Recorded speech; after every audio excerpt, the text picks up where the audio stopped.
Hi,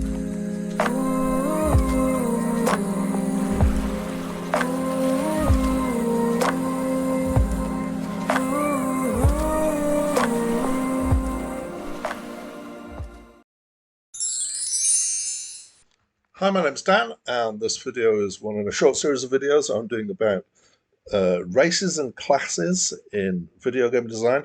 And in this one, I'm going to be having a quick run through some of the classic stereotype archetypal classes that have been used in many, many different games.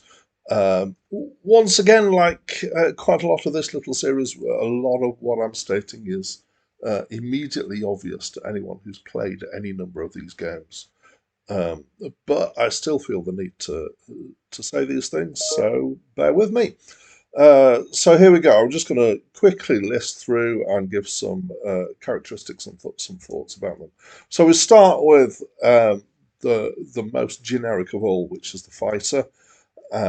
Usually these are melee damage. They get up toe to toe with the opposition, and the whole point is they're going to do damage. Except there is um, uh, a somewhat exception to that. Sometimes there's a role for classes that do go in for melee and are kind of warriors, but they don't necessarily do as much damage as other classes. But what they do is absorb damage and keep the attention of the enemies, so that the other members of a party. So this is particularly used in multiplayer play. Uh, the other members of the party are safer because the focus of the enemies is on this warrior, and that role is generally known as a tank. Okay, so moving on. Archers or rangers, and there's various other names for these, but generally speaking, in fantasy settings, there'll be some kind of bow involved, and it's about range damage. So you're doing damage at a distance. So high damage per second tends to be lower defense than the melee fighters. Usually there's some kind of justification of this in terms of dexterity and needing to be able to use the agility.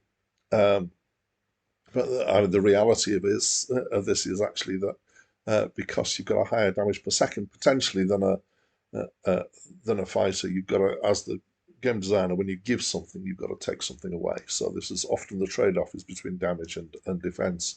So when you're playing as part of a party with a ranger, the job is to stay at the back and try and inflict damage on the enemies. When you're doing it solo play with this kind of class, then the focus often is on trying to get the edges of your range before you attack, and then try and get as much damage into the enemy as you can before they manage to get to you, assuming that they're melee damage only enemy. If they're range damage as well, then you're fighting it out over a distance.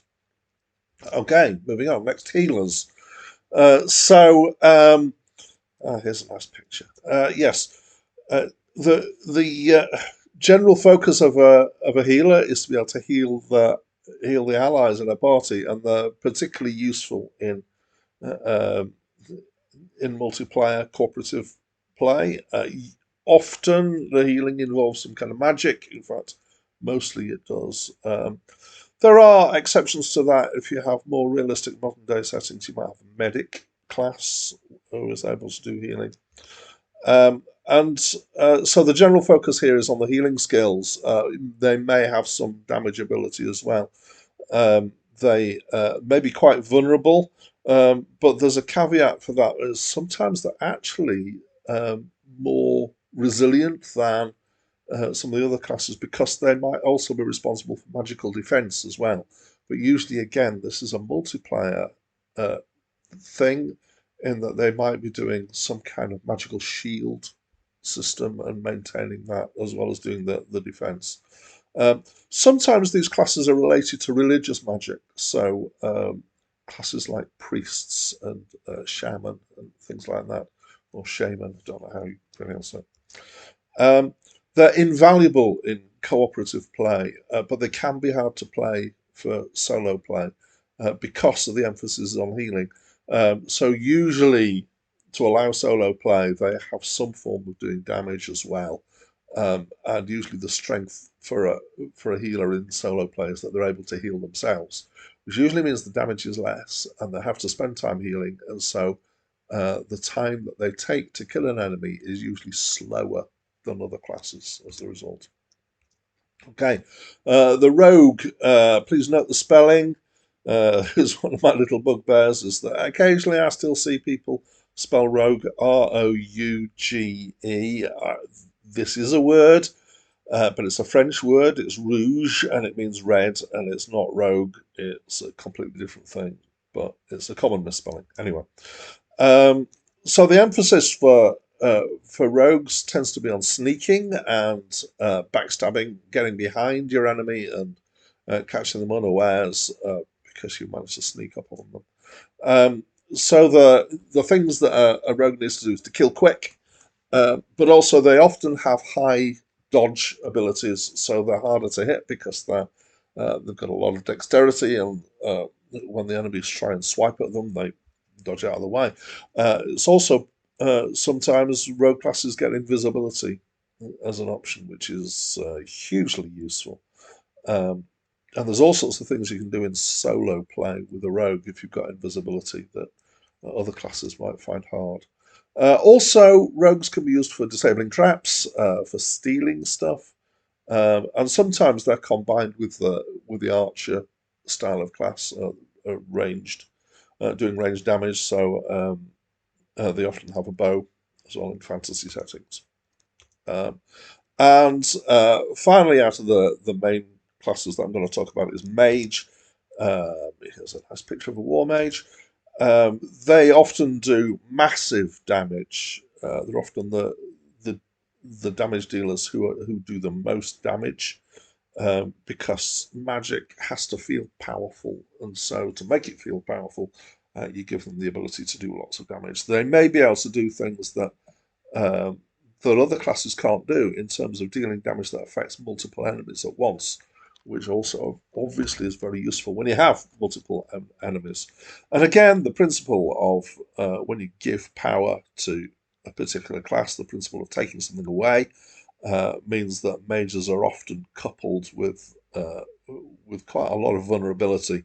And this is the kind of archetypal way of doing that, is to have some kind of justification for them not being able to use armor of any kind, that they're only allowed cloth.